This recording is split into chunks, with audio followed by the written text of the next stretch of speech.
Ladies and gentlemen, we will, any moment from now, start with the closing plenary. So please, if you could join us here in the plenary hall and sit down. I repeat, ladies and gentlemen, we will start any moment the closing plenary, and I would very much appreciate if you could just join us and come here to the plenary hall. Thank you very much. Ladies and gentlemen, I'm very pleased to have such an outstanding panel here for the closing plenary of this year's World Green Economy Summit, which was the second of this series. And I think it will be a wonderful closing moment for the important discussions which we've held during this meeting. What we want to look at in this session is we want to look a little bit forward and also take stock of the development of Dubai as a world capital of green economy, and at the same time also how this development can be a part in what can be brought forward towards the Paris COP meeting on the road to Paris. So we'll look at those two topics, and I think I have some very distinguished speakers here with me, which I will introduce in a short moment. So first, I would like to turn to Mr. Muharbi, the Secretary General of the Dubai Supreme Council of Energy, to share with us his views on how he sees Dubai going ahead. I mean, we have already had the chance yesterday to see some of the very important green economy plans, but also what you believe will be important also for the rest of the world to look here and actually take over in the wish of the world to solve the climate change problem. Thank you very much for offering the opportunity for me and to the Supreme Council of Energy to answer this very important question. I wish to say that the journey to Paris have already started, and yesterday we had launched the sustainable model of Dubai, energy model, and this is journey which form our full strategy, the group of our demand side management strategy, the supply side management, the capacity building, the governance, all the important and all the ingredients to make the sustainable trip and the clean trip and the green energy, green economy trip to Paris. And this model which we had launched yesterday is the concrete and the starting point for us to bring green business and green economy and green initiatives to the Emirates of Dubai. And definitely we will see all these initiatives and all this journey to fulfill all Dubai objective to become and definitely to be the green economy capital of the world. Thank you very much.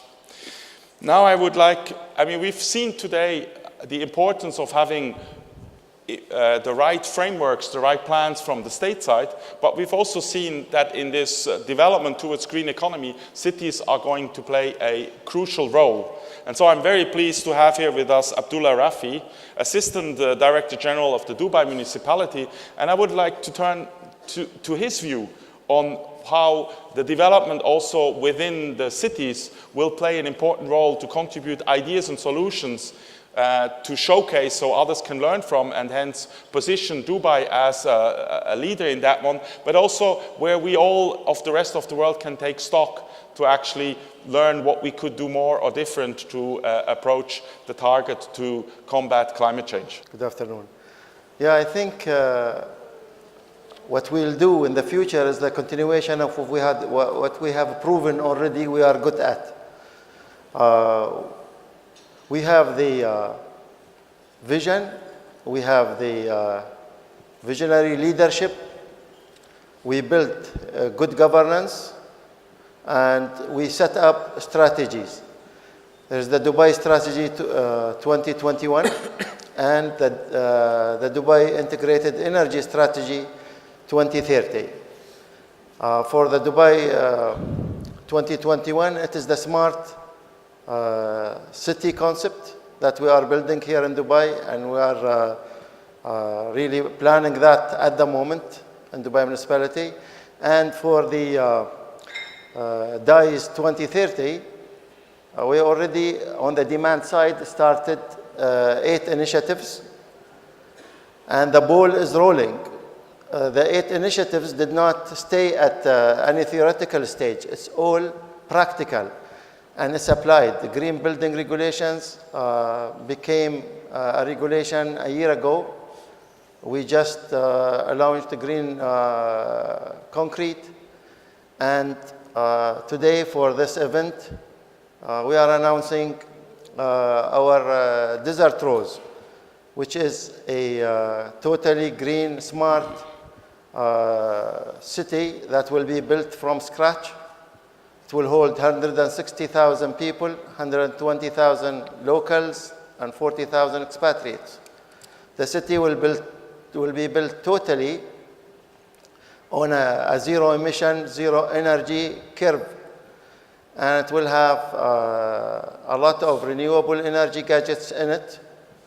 It will have the active house concept. And this is, it's our future. Dubai, if we want to do something, we have to also sustain it. So building this city will give confidence to the business around Dubai and around the world to really look into this subject and go, put hand in hand with us to really develop the market. In the green building regulations, already we've seen a lot of companies set up, and we've built huge statistics for the companies to set up in Dubai, to come into Dubai and work. We've seen manufacturers really gear up for the equipments and for the services that we need. We set up a laboratory.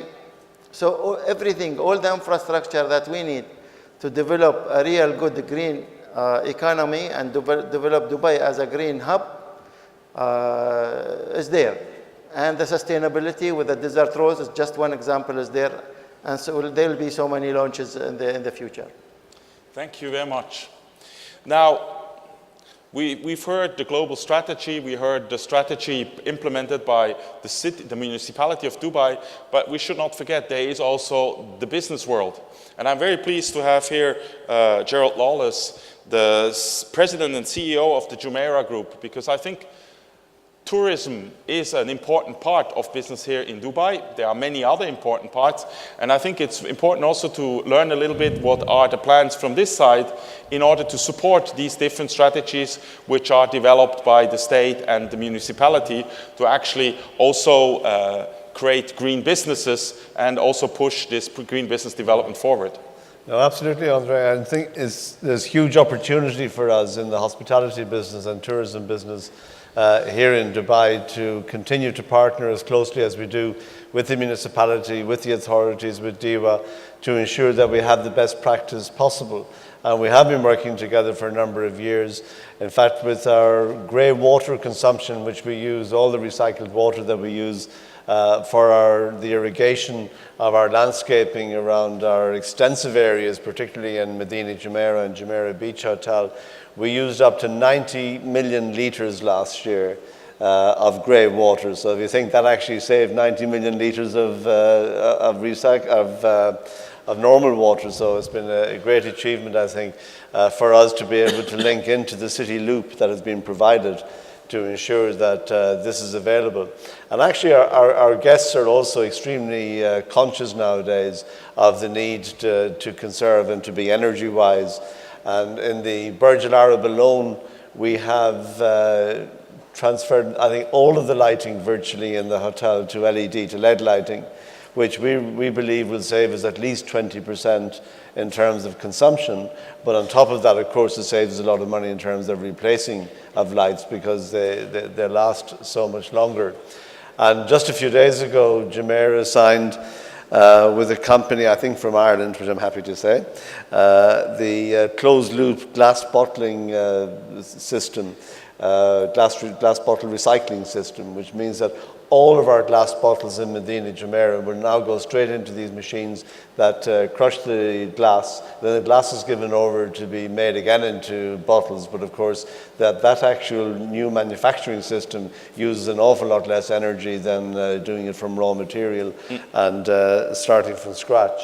And just some numbers, without giving too many numbers, but in Medina Jumeirah alone last year, and Medina Jumeirah, for those of you who don't know, is quite a large complex as a resort that we have on the beach area near the Burj Al Arab, which covers almost 100 acres. So it's quite a large resort and has over almost 900 rooms, soon to go to 1,300 rooms. But we recycled last year 79 tons of paper and 24 tons of plastic. And we continue to reduce the amount of plastic we're using as we're now going more and more to glass bottles for filtered water. And we're doing this on an experimental basis in our hotels to ensure that we are much more green in our approach. Also, 15 out of our 23 hotels have now been certified by the Green Globe organization as Green Globe compliant. So I think we have huge opportunity, and particularly, I'm sure we'll talk about it later, within the tourism business generally, we can talk about the possibilities for sustainability and renewable energy. Thank you very much. I think these are great examples. We also had the chance yesterday in the opening speech from His Excellency Said Al Tayer to see all the important plans which are going on. There was also some recommendations transmitted to Nicolas Hulot, the special envoy of the French president. So I think this is really a great example of what one would call also a bottom-up approach towards the COP discussions. And I'm turning a little bit further down the lane to actually ask the question to Mark Kember, who is the CEO of the Climate Group. How do you actually judge the importance of such bottom-up initiatives, that is bringing in regional governments, country governments, cities, but also companies pledge themselves solutions they can implement that they will do to facilitate an agreement during the COP discussions? We've seen multiple of those initiatives coming up. R20 has done one last year in Paris. I mean, there's quite some such initiatives going on, and so I was just wondering, because we all feel we want to contribute to a positive outcome at the COP21, and given that we're not sitting at the negotiation table, I think the thing which is left to us is show what we can do to ease perhaps governments' commitments to certain new targets. Thank you, Andre, and thank you for the invitation to be here. I think what's often forgotten is that there are two strands to the negotiating process to Paris and COP21. There's the bit that everybody knows about, which is negotiating a new agreement which will start in 2020, setting targets and timetables for emissions reductions. But the second strand of work is what happens between now and 2020. Unless we forget, the IPCC and the world scientific community have said that we need to peak and start falling emissions before 2020 if we want to keep within our 2-degree boundary. So what happens over the next 5 years is as important, if not more important, than perhaps what happens after 2020. And that's where non-state actors, as they're called in UN jargon, really come to the fore. The Secretary General of the UN last year held his UN Climate Summit in New York in September. And as Andre mentioned, there was a huge range of commitments from the private sector, from cities, and from state and regional governments. And those initiatives have a number of purposes. One is specifically to get emissions falling over the next 5 years. And we've seen a couple of the initiatives that we've been involved with. One, the Compact of States and Regions, which brings together subnational governments from California to Gujarat to KwaZulu-Natal to Baden-Württemberg, all committing to reduce their emissions and report against them year on year. A similar initiative from mayors around the world. And that's something that starts now. And so that's about getting emissions going. Secondly, there's showing to national governments the art of the possible. It's interesting that if you look at what governments have been producing, what are called the intended nationally determined contributions, their commitments for 2020 and beyond, they're often somewhat reluctant commitments to what might be possible.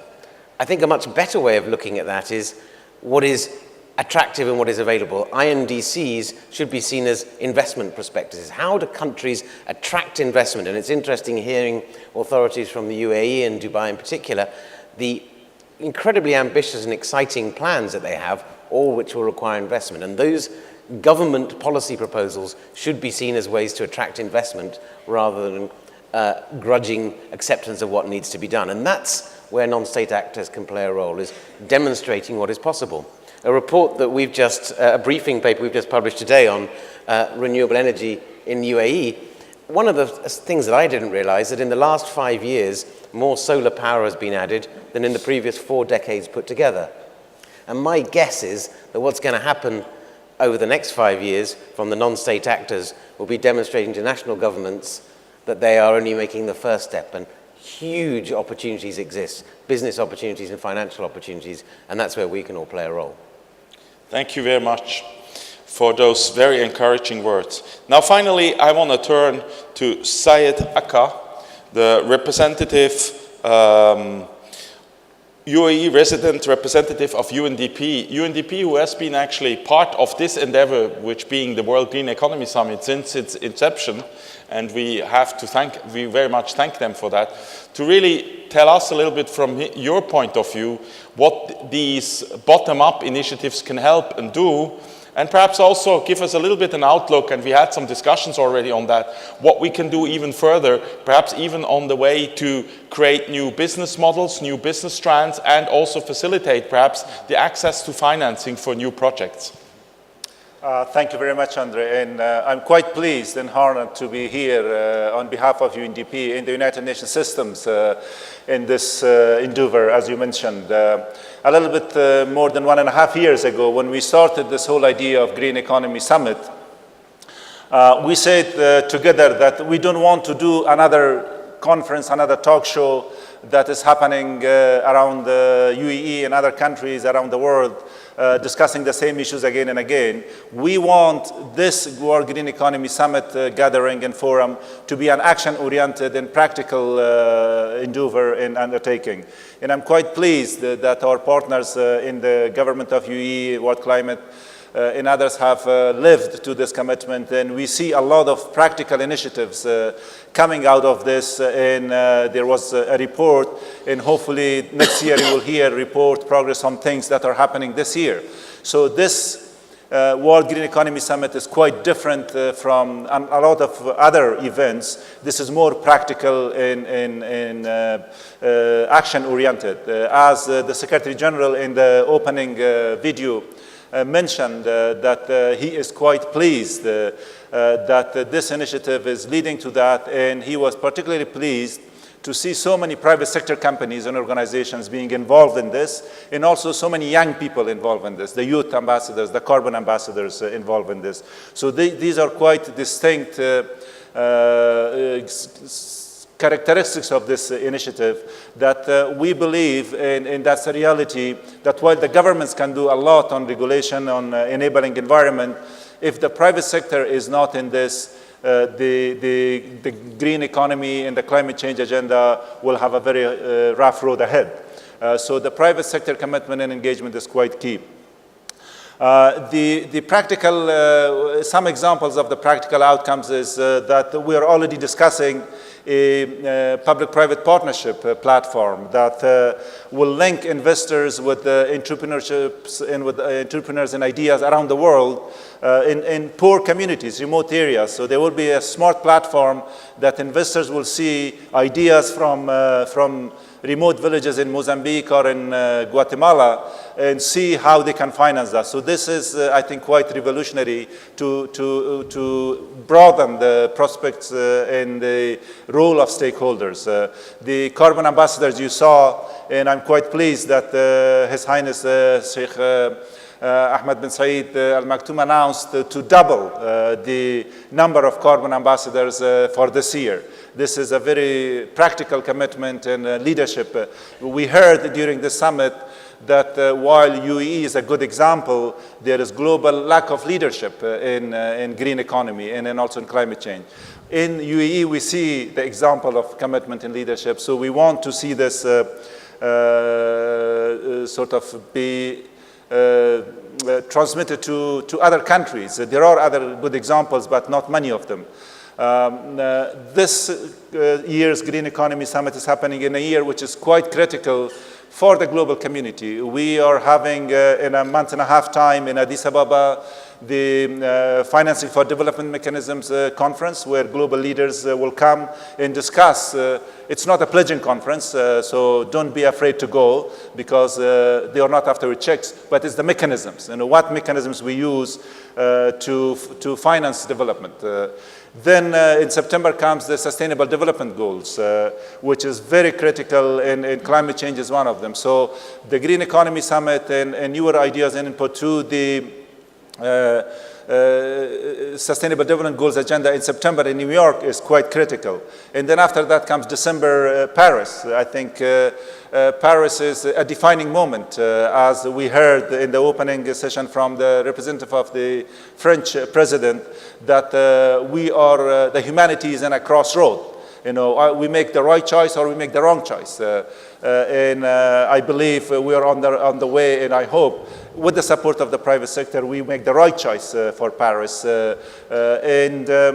One of the strongest message I want to convey and challenge ourselves, all of us, is to broaden. I think we have done a lot better than last year, and I'm sure next year it will be almost perfect, if not perfect, to broaden the concept of green economy. Energy is a very important sector, but there are a lot of other important elements of green economy. So have a holistic and balanced approach towards green economy discussions and initiatives. For example, agriculture, for example, water, for example, the ecosystem. I hear that in a week's time, UAE will crush and destroy a few tons of elephant tusks. So that is a very sort of significant part of the green economy, the ecosystem and sort of sustainability of livestock and wildlife. What I'm getting at is that this is a great practical initiative. We need to do more of it. We need to be more innovative. The private sector is a key part of it, and youth, young people are a key part of it. And I think these are the criteria that sets this forum apart from others. I can't end but to thank the leadership of UAE for their political leadership and commitment on behalf of the United Nations. And particularly, I would like to thank DIWA and His Excellency Said Al-Tayr for his personal commitment, DCCE, Climate World, and other partners in this endeavor. And I am very optimistic. Normally, I'm not very positive, but I'm very optimistic that we will have a very positive outcome in Paris. Thank you very much. Just to pick up on your optimism, we learned in one of the panels that it is important to recognize that there is still an important way ahead, but that we will just give up on it if we're not optimistic enough to believe that we have a chance to do that. So I think we should take that one as one of the outcomes of this meeting, to really stay optimistic that we still can do it. I would like to pick up on some of the thoughts which were raised. I'm actually wanted to come back to you, Gerald.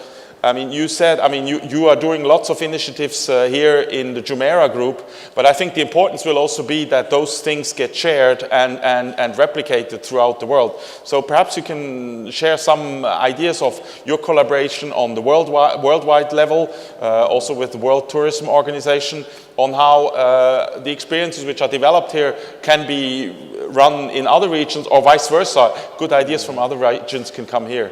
Well, yes, because I have been very involved with the World Travel and Tourism Council and with the Agenda Council for Travel and Tourism of the World Economic Forum over the years. And I think there are lots of things that have come out of this country, out of Dubai, can certainly be used and replicated within the tourism, travel and hospitality industry worldwide. I mean, interestingly, we agreed in Jumeirah this year that we would convert our old chillers to a district cooling system with Empower. And now as we build a new hotel at Medina Jumeirah, we're going to convert the whole resort over to a district cooling system, which I think can be used very effectively in other countries around the world as well. And I know that that's been a great help to us and will certainly save us a lot of money and energy over the coming years. I think we also recognize that within travel and tourism, we're very keen to encourage governments to allow electronic visas, to encourage travel and tourism. But we also understand, as we now go to, I think it's 1.2 billion international travelers every year, that we have a huge responsibility worldwide as well to sustainability. And we will not be able to continue to achieve this growth if we don't understand that. And there are different groups around the world. Most of the big hotel groups have been involved very actively in taking on initiatives to improve sustainability and energy saving.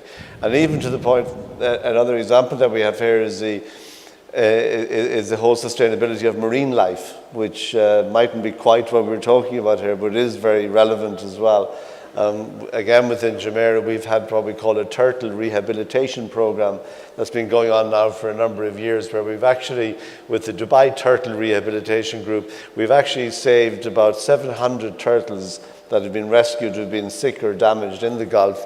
We take them to the seawater tanks of the Burj Al Arab, where our veterinaries bring them back to health, and then we transfer them over to the seawater canals around Medina Jumeirah and bring them back to full health. But when they're ready then to go back into the sea, we usually get children from the local schools and also children staying in the resorts to come and get involved, and we put satellite trackers on the adult turtles to see where they go and how they go around the world. And this is something that we can do very strongly within the hotel business that certainly creates a huge amount of awareness for conservation generally and worldwide.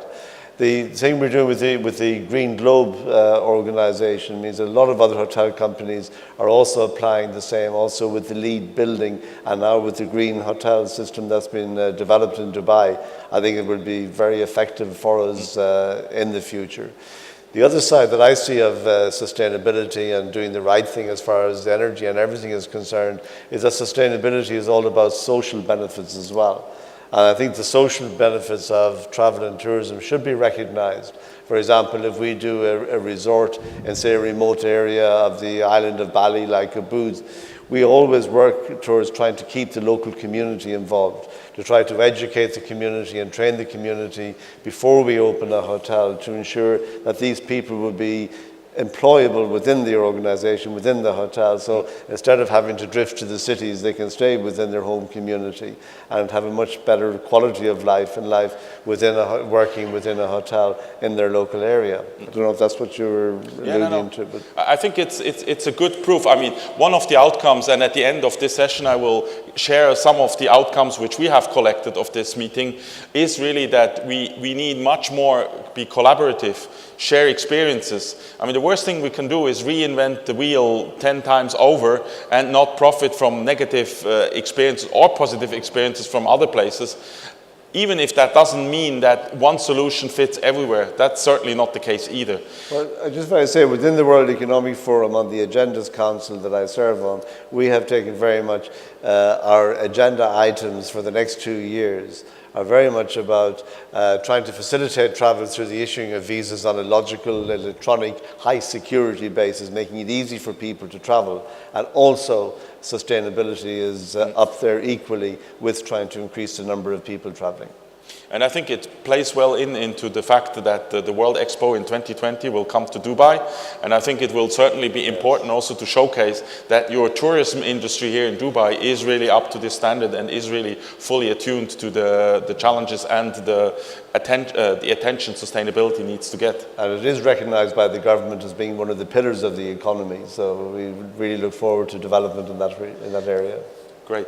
I actually wanted to come back to Mark, because we alluded a little bit to it. I mean, some people who have followed a little bit the COP process, I mean, there's a little bit going back. Is it going to be working? Is it not going to be working?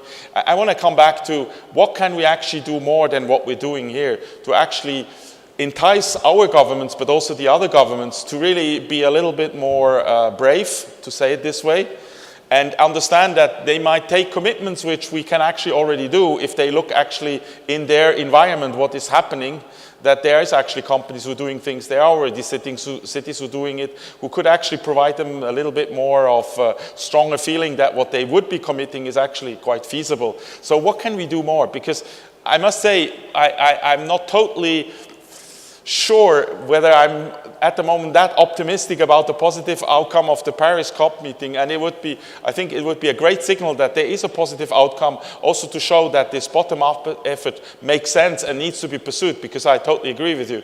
The agreement is only the starting point to do the real work.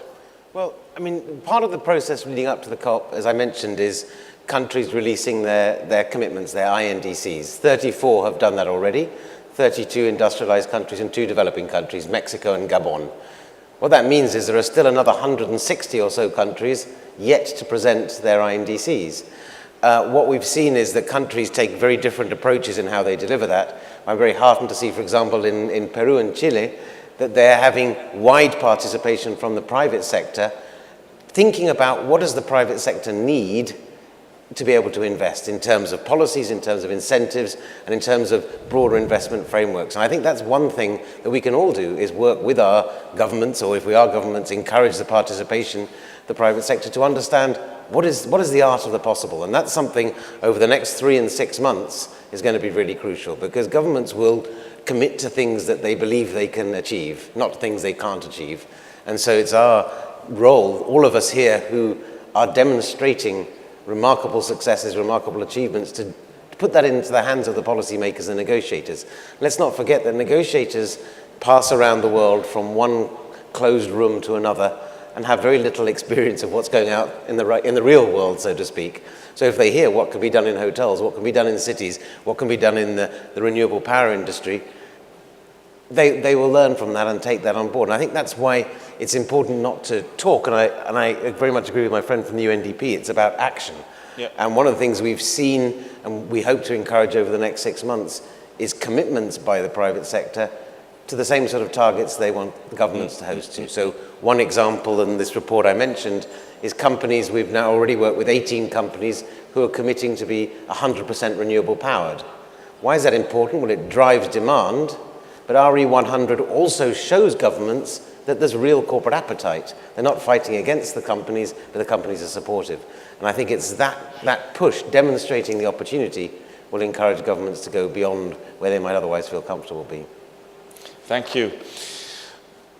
Mr. Rafi, I mean, we've seen the initiatives from the city, but also a point I wanted to pick up a little bit with you is there's also the need to communicate more. We need to get the people involved. We need to get them understand that this is not just something the government has to do, and they need to really buy in. I've seen incredible development. I mean, I remember when the first time I came here, there was, I mean, since then has been developed the metro system, and actually it's, whenever you take it in the day, it's actually full. So it's a great move, because my initial rememberings of Dubai was more with traffic jams, and so really you have an alternative. So what are your plans going ahead for the next years, and perhaps also in view of the Expo 2020, towards also getting even more involvement of the public? I mean, we heard also the example of the carbon ambassadors, to really from the city to feel fully involved and also think about what they can change in the way how they live and what they do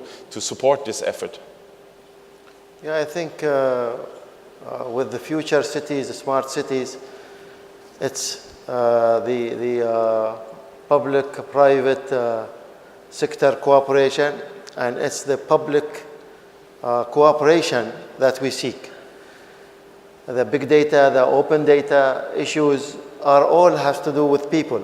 Sustainability, it's environmental, economic, but it's also social sustainability. We are not leaving the social part out of it. It's very important to think of all of this. As far as channels of communication, there are quite a lot of channels of communication. We are communicating at the moment with the stakeholders. We have a very good relation with our stakeholders, say it's consultants, contractors, other government department. There is quite a strong relation and quite strong channels of communication. As far as we're concerned, we feel our responsibility not just for the city of Dubai. We feel that our responsibility is for the region, for the GCC, and globally too. So it's really time for us to set the tone. And I think we have a chance because outside China, there aren't that much development. There aren't that much of square footage that are coming up every day. So I think in here in the GCC, especially in Dubai, we are very soon going to double what we have built over the last 100 years of buildings. Buildings are the building block for our clusters, and the clusters are the building blocks are for our smart cities. So we have a chance to set the example, to have people follow in the GCC, in the MENA region, and globally. So our model, I think, we have to really think about it, use communication channels very well in order to promote our model. And I think it is doable, especially for the countries that are developing at a little bit lower than our rate. With regard to traffic, with regard to other issues that come with the speed of building, where we are experiencing at the moment a little bit more than 4% of growth, which is tremendous. I think engineering solutions are not going to be the solutions. They are not going to be helping us a lot. We'll spend a lot of money if we need. But I think we are thinking from a planning point of view. You are always thinking about land use. So I think this is the next issue, convincing government to look into land use, management solution rather than technical solutions. Thank you very much. Ahmed Moherbi, one question for you. Yesterday you presented the Sustainable Development Plan in view of energy. Now, I want to get an insight from you. This is a great plan, really well thought through, but if you would have to say, where do you see the 1 or 2 or 3 things which really need to be dealt with well, which could actually slow that down? Because I think Dubai has shown an incredible speed on development on all those sides, but we all know quick growth comes with its own growth pains. So I wanted to understand from your point of view, from the strategic point of view, what would you say are the points you at the moment are thinking most about to say, here we have to keep a close eye on it to assure that this growth continues as it is planned? I think the model which we had presented yesterday is a very systematic approach to the energy in Dubai. And we made sure that the supply side and the diversification of the energy and the demand side also are addressed in a systematic way rather than just a random approach. So, for example, we had introduced areas and programs in the demand side management, in the diversification. We introduced, we are working on a new mix to make a green mix of Dubai is even greener. The solar energy had moved now from 5% to 15%. We are now on a step to review our total mix and come up with a new Dubai integrated energy strategy. On the supply side also, we had revisited the supply side, and we introduced new measures, and we introduced a more sustainable measure, and built in the infrastructure and the reserves and everything to make sure that the supply side can address our sustainable model and produce to us the Expo 2020 in the way we expected. This trip toward the green economy had started by his initiative, His Highness initiative, Sheikh Mohammed bin Rashid, the Vice President, Prime Minister and the ruler of Dubai, by stating green economy for sustainable development. We are addressing this matter in every step we do in the Supreme Council of Energy.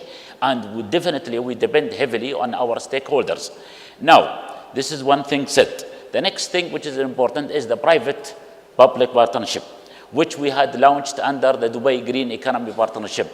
And yesterday we launched this initiative, which is a very important initiative to bring the business to this, to the energy, and to bring also the business and the private partnership to our energy model in Dubai. And by doing so, definitely we are securing every end of the system approach we are doing. So I really don't see any risk or any threats to our system. Absolutely, we are going in the right way, and things are already, and we are already cultivated result, which encourage us. So the 2030 is something will happen, and it's coming, and all the programs are working toward that ultimate objective.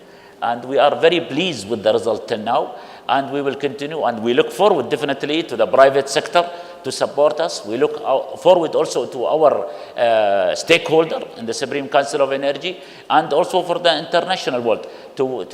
We had signed recently memorandums of understanding with the institution to support us in the energy efficiency and renewable energy and sustainability, and also building capacity in UAE, which is very, very important issue. I think the issue toward the future is building capacity. This is really what we have to score on, and this is very important. Thank you very much for this very encouraging outlook. Now, before closing this session, I would like to turn to Syed last time. And really, you have accompanied what we're doing here, what is happening in Dubai. And if you would have to say, what would you like, what needs to be continued very much so, where we could still improve ourselves, what would you give us as a little bit as a takeaway with us? Well, I think to continue is, I believe, is this commitment to action. I think that is what sets apart this summit, to have real tangible outcomes and results that you can report on next year, as we did from last year to this year. So that is one key. Second is, I believe we have to engage more and more young people. That is a very positive, unique characteristic of this gathering and with this World Green Economy Summit. And third is to bring the private sector more and more in terms of not participants, but also to take part in actions and ideas. And in that, I would like also to appeal or to challenge the private sector that we need investors' education and awareness also. We talk about public awareness, about school awareness, about parents' awareness, but I think we have to also come with unique products to create awareness among the investors, because you are responsible to your shareholders to maximize profit. We either, there are some companies, and there will always be some companies that they focus on short-term sort of products and profits and then go away with it. But there are responsible companies that they have a long-term perspective. So we have to encourage our investors to look into those kind of engagements and the long-term investments, which is a green investment, green economy. And while investing in green is morally and ethically sort of a responsibility, that should not be the driving motive behind green economy. The motive should be continued, that profitability, that green business is profitable, green is good. This is, in addition to sort of the moral responsibility is okay, but it is profitable business in the long term, the payback time. I think that is very important. I think we lack investors' awareness. Thank you very much. Now, before closing this session, let me share some of the main points which came out of this meeting, just as a takeaway, and probably also something we need to work on still. But I won't do that without quickly coming back to the opening plenary, which was really an impressive display on how Dubai is on the move towards becoming the international capital of green economy, and actually also how plans which were announced last year have started to be implemented. And I want to just put one point forward, which is the Mohammed bin Rashid Al Maktoum Solar Park. And I think there is really a vision, and we heard that also from Mr. Muherbi, to really how to move that beyond with the Vision 2021 and also green economy for sustainable development. But during the summit, there were actually 5 points which I drew out, and there's probably some more work to be done. We heard about a lot of great examples, but we need to really understand that we need to upscale that at a very great range. As we've heard that the target of the efforts here in Dubai are very far-reaching, we need to understand that this has to happen the same way throughout the world. And one thing which is necessary to do so is really we need to facilitate collaboration, knowledge sharing, learning from each other experiences, and also deepen the understanding of the different stakeholders, also as said Sayed, of the investors, but also of the people who own projects and of the business.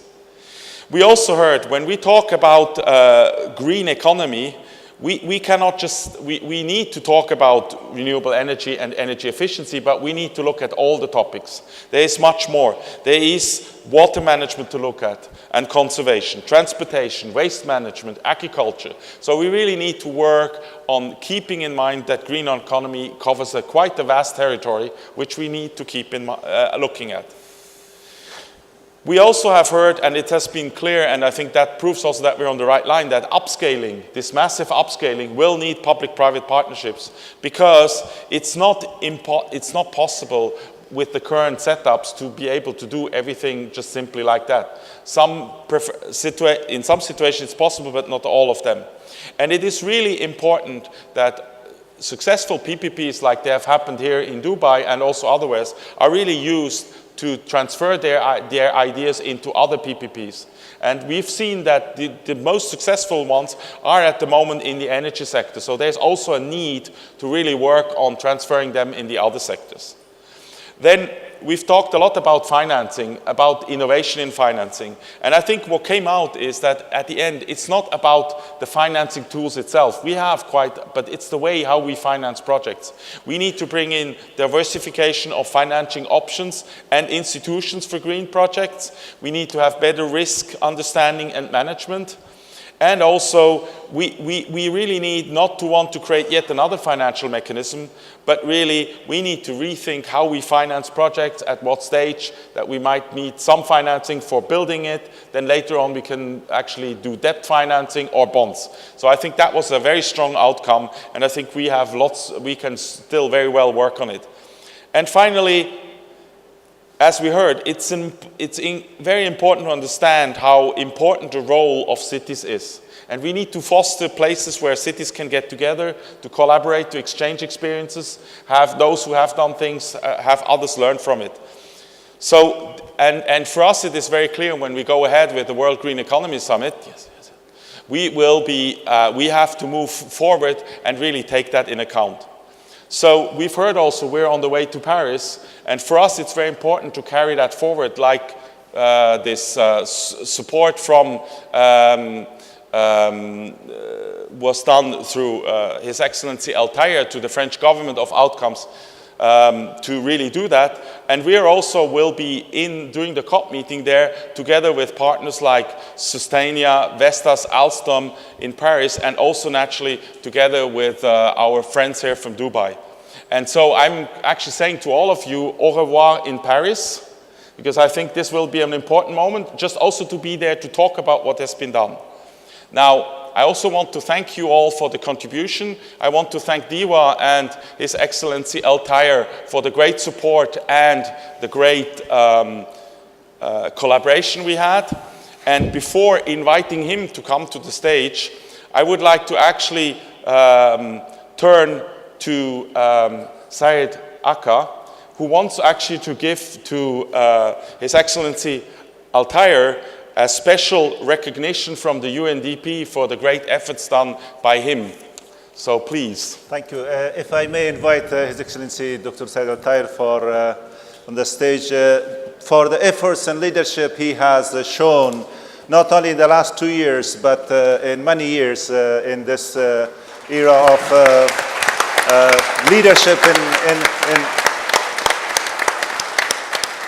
in energy, in green economy, in empowering youth. The United Nations Development Programme has identified Syed Al Tayer as the first person in MENA region to receive this recognition as the champion of energy.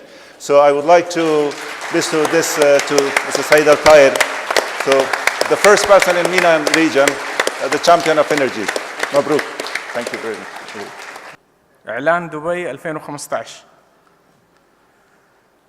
يسرني في ختام فعاليات الدورة الثانية من القمة العالمية للاقتصاد الأخضر 2015 أن أتقدم بعظيم الشكر والامتنان للجميع من وفود مشاركة ورعاة وشركاء الذين ساهموا في إنجاح هذه القمة وجعلها منصة عالمية لتبادل المعارف والخبرات والتجارب وبناء الشراكات الاستراتيجية وإيجاد الحلول العملية لتعزيز مسيرة الاقتصاد الأخضر على كافة الصعد. ويسرني أن أطلق إعلان دبي 2015 والذي يعنى بتطوير الاقتصاد الأخضر في إمارة دبي والعالم أجمع. يأتي إعلان دبي هذا العام امتداداً لإعلان العام الماضي ومكملاً لما بدأناه، حيث حققت دبي إنجازات عالمية ملموسة شهد بها الجميع وأثبتت للعالم أجمع أنها قطب عالمي وحاضنة للاقتصاد الأخضر. من هذا المنطلق واستكمالاً لدورنا والمخرجات الواردة في إعلان العام الماضي وحرصاً منا على تحقيق الأهداف المنشودة من القمة، فقد قمنا بصياغة إعلان دبي لهذا العام والذي ينص على الآتي: دبي عاصمة عالمية للاقتصاد الأخضر. نؤكد على أهمية تطوير الإطار التشريعي لتشجيع وجذب الاستثمارات الخضراء في قطاع البنية الأساسية وضمان تنويع مصادر الطاقة ووضع استراتيجية للحد من الانبعاثات الكربونية تماشياً مع استراتيجية دبي المتكاملة 2030. تعمل دبي على تطوير وتشجيع واستخدام أحدث الابتكارات لإيجاد حلول عملية فعالة وتنفيذ المشروعات الناجحة لتكون نموذجاً ومثالاً يحتذى لكافة شعوب العالم. تحرص دبي على تعزيز مشاركة الشباب في دفع مسيرة الاقتصاد الأخضر والتصدي لظاهرة تغير المناخ. شراكات عالمية تشجع دبي على تطوير ودعم منصة الشراكات بين القطاعين العام والخاص لتفعيل التعاون بين كافة المؤسسات وصناع القرار والمؤسسات المالية، وذلك على الصعيدين الإقليمي والعالمي. تواصل دبي وضع المبادرات الخاصة ببناء القدرات وأن تصبح نموذجاً ومثالاً يحتذى في كافة ممارسات الاقتصاد الأخضر بهدف تعزيز تبادل الخبرات والمعلومات والتجارب على المستوى العالمي. تساهم القمة العالمية للاقتصاد الأخضر في تقديم المقترحات والتوصيات لقمة كوب 21 التي ستقام في باريس في ديسمبر المقبل، وذلك استناداً على ما لدينا من خبرات ومخرجات متراكمة من القمة العالمية للاقتصاد الأخضر في دورتها السابقة والحالية، وكذلك في معرض تكنولوجيا المياه والطاقة والبيئة وقمة الطريق إلى باريس. التمويل الأخضر. تواصل دبي سعيها ودعمها من أجل إيجاد حلول تمويلية مبتكرة للاقتصاد الأخضر ومختلف أنشطته. تحرص دبي على متابعة أفضل الممارسات العالمية في مجال التمويل الأخضر في الدورات المقبلة من القمة. تعمل دبي على تحفيز وتشجيع وتطوير آليات وسبل التمويل الأخضر لتحفيز وتشجيع الاستثمارات والمشروعات الخضراء في إمارة دبي. وفي مسيرتنا نحو مستقبل مستدام، فإنني أناشد الجميع بضرورة تضافر الجهود من أجل تحويل مخرجات هذه الدورة من القمة والتي عقدت على مدار اليومين الماضيين إلى نتائج ملموسة وواقع عملي، آملين أن نلتقي بكم مجدداً في الدورة المقبلة من القمة التي ستقام 2016 بمشيئة الله. والسلام عليكم ورحمة الله وبركاته. بسم الله الرحمن الرحيم. نرحب بكم في الحفل الختامي للدورة الثانية من القمة العالمية للاقتصاد الأخضر 2015، والتي شهدنا فعالياتها الهامة على مدار يومين من جلسات نقاشية ومحاضرات هامة حول أهمية الاقتصاد الأخضر والتنمية المستدامة في بناء مستقبل مشرق وحياة أفضل لنا ولأجيالنا القادمة. حضور الكريم، يشرفني دعوة سعد سيد محمد طاير، نائب رئيس مجلس الأعلى للطاقة، العضو المنتدب ورئيس تنفيذي لهيئة كهرباء ومياه دبي ورئيس القمة العالمية للاقتصاد الأخضر 2015، لتكريم الشركاء، وسعادة وليد سلمان الأمين العام للقمة العالمية للاقتصاد الأخضر. ونبدأ مع التكريم. بداية تكريم الرعاة والشركاء الرئيسيين للقمة العالمية للاقتصاد الأخضر، وهم المجلس الأعلى للطاقة، هيئة كهرباء ومياه دبي، شراكة دبي للاقتصاد الأخضر، شركة بترول الإمارات الوطنية إينوك،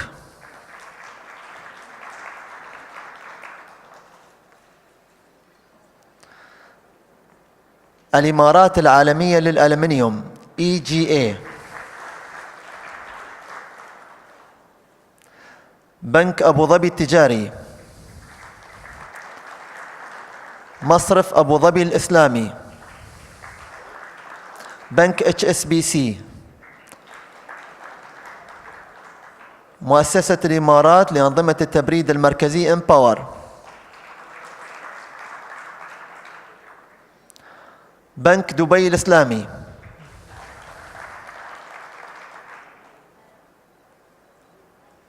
ستاندرد تشارترد بنك،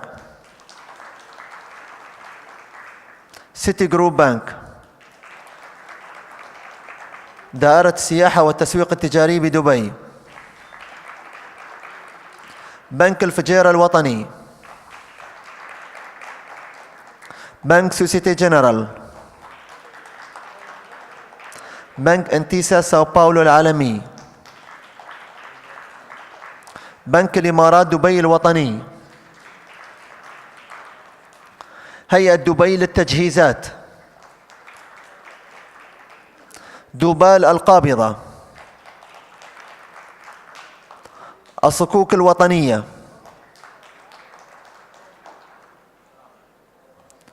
بنك دبي التجاري،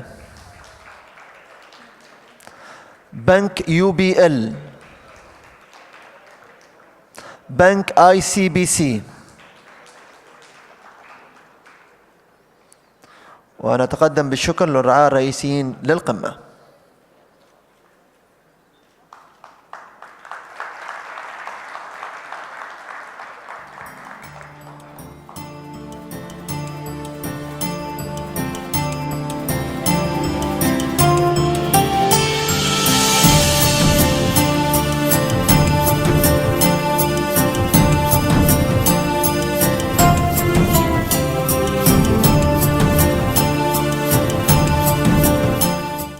والآن حان وقت تكريم الشركاء الرئيسيين للقمة العالمية للاقتصاد الأخضر، وهم على النحو التالي: وزارة الخارجية، وزارة الطاقة،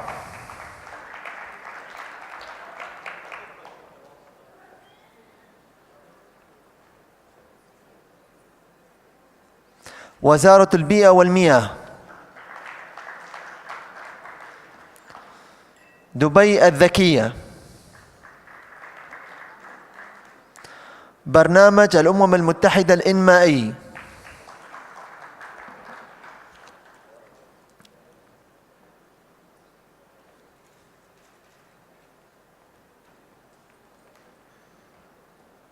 بلدية دبي،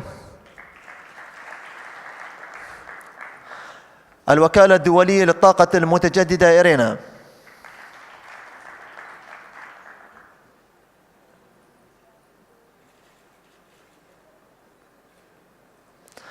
مؤسسة دبي للإعلام،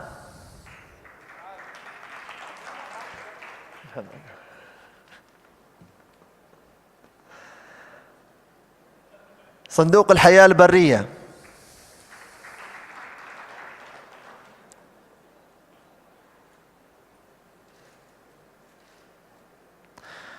شراكة كفاءة الطاقة المتجددة والطاقة التقليدية،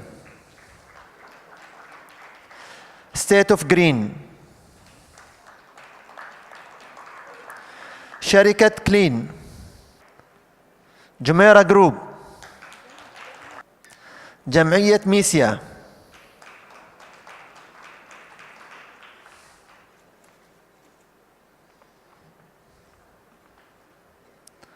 إميريتس جي بي سي،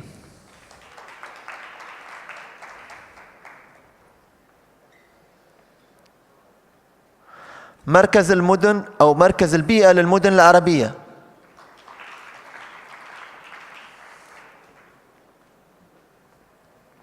المعهد العالمي للنمو الأخضر،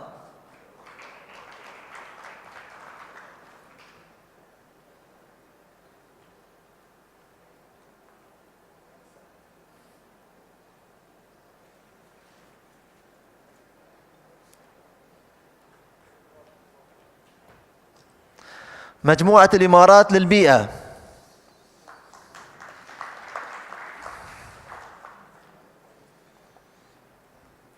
الاتحاد لخدمات الطاقة إسكو،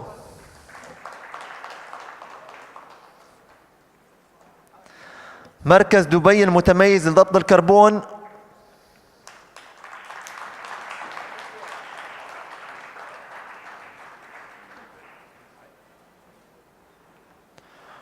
وورد كلايمت،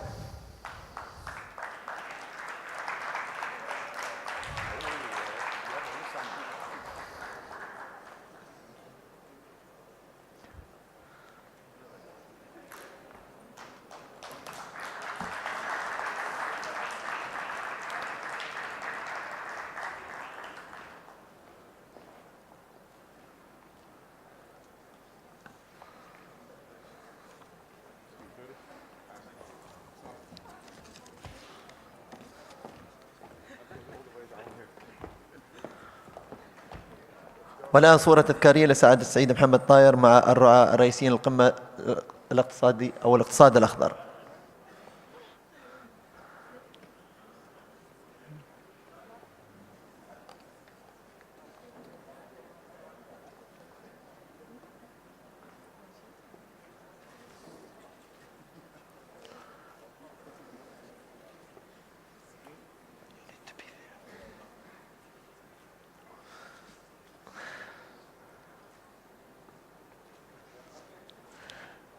لا بعد. والآن يتم تكريم رعاة وشركاء برنامج سفراء الكربون التالية أسماءهم: Carbon Ambassador Program Sponsors DP World,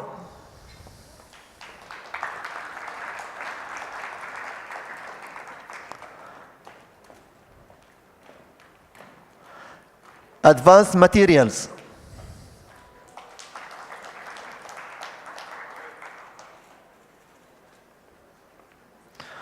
Boro Happold,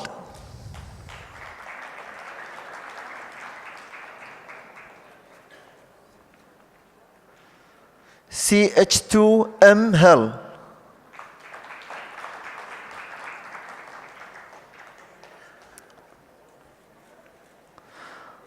Consolidated Constructor Company,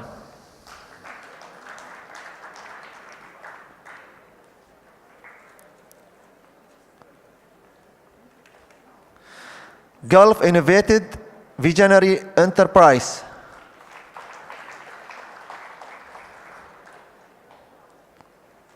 Archimedes BV,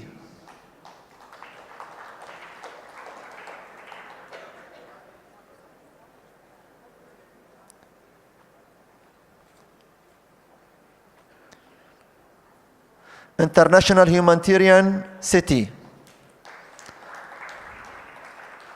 PanMed Energy,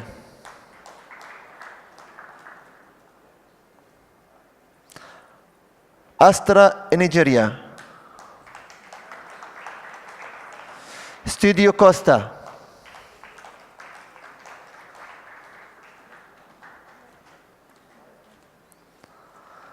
ILX Group,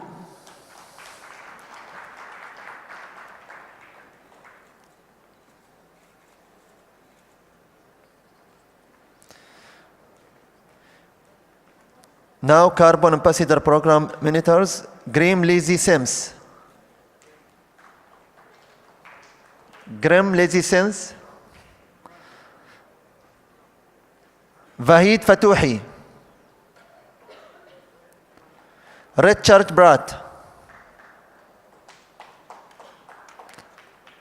عبد الله الحمادي، مريم الشامسي، هانا دالمر، منى العمودي،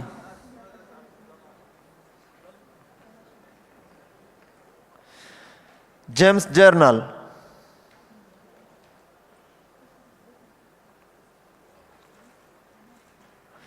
ستيفن لوجانتي، وزينب أمين.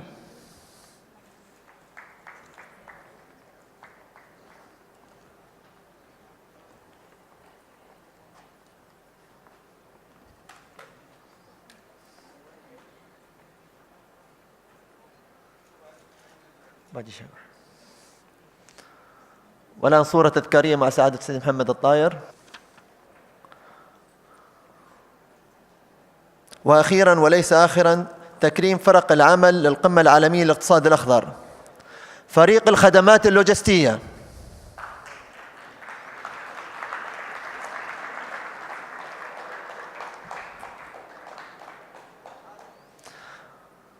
فريق الخدمات المالية،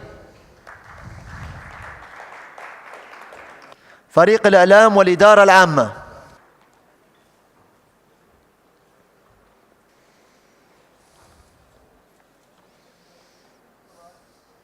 ونتقدم بجزيل الشكر والامتنان لسعادة السيد محمد الطاير نائب رئيس المجلس الأعلى للطاقة العضو المنتدب ورئيس التنفيذي لهيئة كهرباء ومياه دبي ورئيس القمة العالمية للاقتصاد الأخضر 2015. وشكر موصول لوليد سلمان الأمين العام للقمة العالمية للاقتصاد الأخضر. وفي الختام نتقدم بخالص الشكر للرعاة والشركاء والداعمين على ما بذلوه من جهد في سبيل إنجاح هذه الدورة من القمة، آملين أن نلتقي بكم مجددا في الدورة المقبلة 2016. والسلام عليكم ورحمة الله وبركاته.